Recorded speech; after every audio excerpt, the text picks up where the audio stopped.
So the data we have here is the scores of students in the two sections of the same class. And we want to compare the performance of the overall performance of the two sections of the same class. So what we do is we construct box plots on the same graph. They're called side-by-side box plots. For direct comparison of two similar data sets, we construct side-by-side box plots. So just remember that box plots, in order to construct a box plot, we need the 5-number summary. And the 5-number summary is the minimum, the lower quartile, the median, the upper quartile, and the maximum. So these are the 5 numbers we need in order to construct a box plot of a data set. So if you look at the box plot of section A, notice that this dot says that it's an outlier. Somebody scored a 0, which is far removed from the rest of the scores in that particular section, and that's why it appears as a dot. So that's the minimum. The maximum is a 10, so that's a maximum of a 10.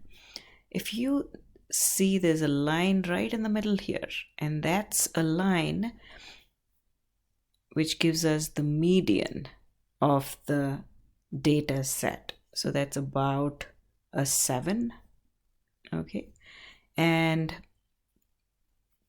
this number here, which is a 5, is the lower quartile, and this is the upper quartile. So by looking at the box plot, we can kind of estimate the minimum, the maximum, the quartiles, the median, okay? Now we can do the same thing with section B. So that's the minimum, and that's the maximum. This is the median, and this is the lower quartile, and this is the upper quartile. So we can figure that out by looking at the numbers. So this is the median. Now, when we see side-by-side box plots, it's easy to compare the performance of the two data sets. So there are many ways in which we can make our conclusion. Overall, when we look at the two box plots, the box plot for section B, which is on the right side, is set higher than the box plot of section A, which is on the left.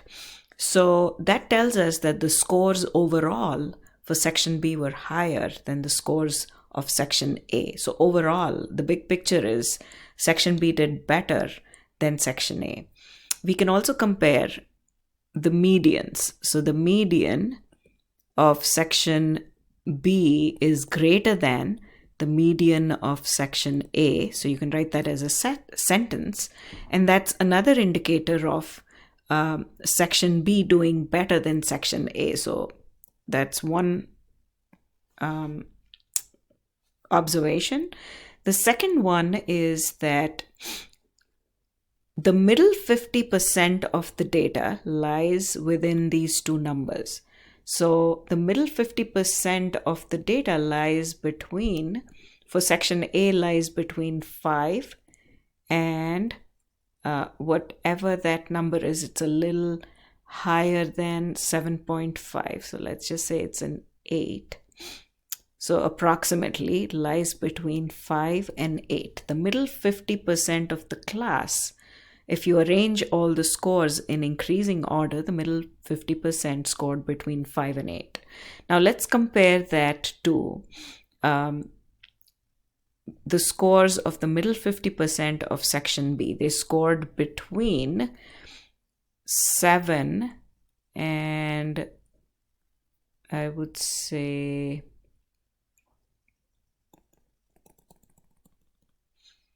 let's say a 9. Okay, approximately.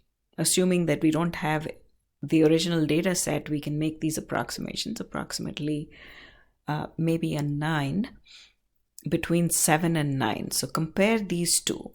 The middle 50% is something that you can compare. The middle 50% of section B, the scores were between 7 and 9, which is higher than the middle 50% of section A, which was between 5 and 8. That's another indication that section A, or rather section B, did better than section A.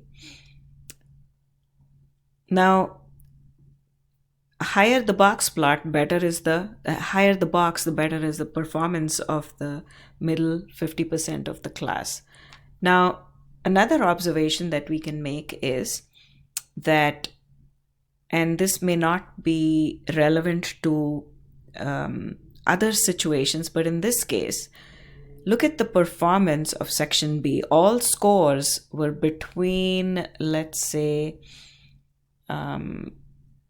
maybe 6.5 or 7 approximately to 10.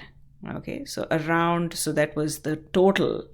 All the scores for the section were between 6.5 and 10, and that's for section B.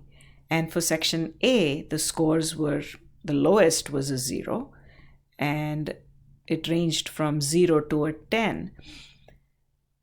You can clearly see that the scores in section A were more spread out than the scores in section B, which tells us that the performance of the students in section B was more consistent. All of them did fine as compared to section A, where there was a wide range of scores. Some did okay, and some, there was one very low score, which makes it a graph that is left skewed, because the rest of the data was here and then the minimum was here, which makes it a left skew, and which brings down the average of the class, the 0 that one student scored.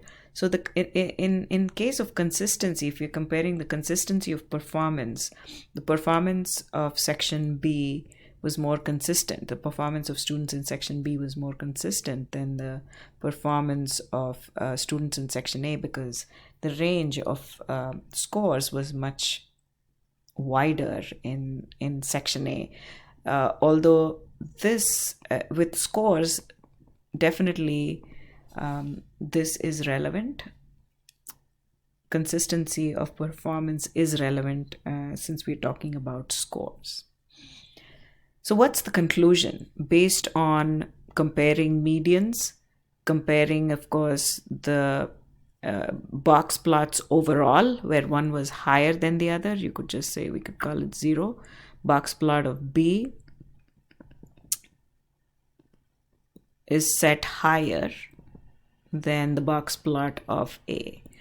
So these are 3 reasons that you can, specific reasons that you can use in order to conclude that section B did better than section A.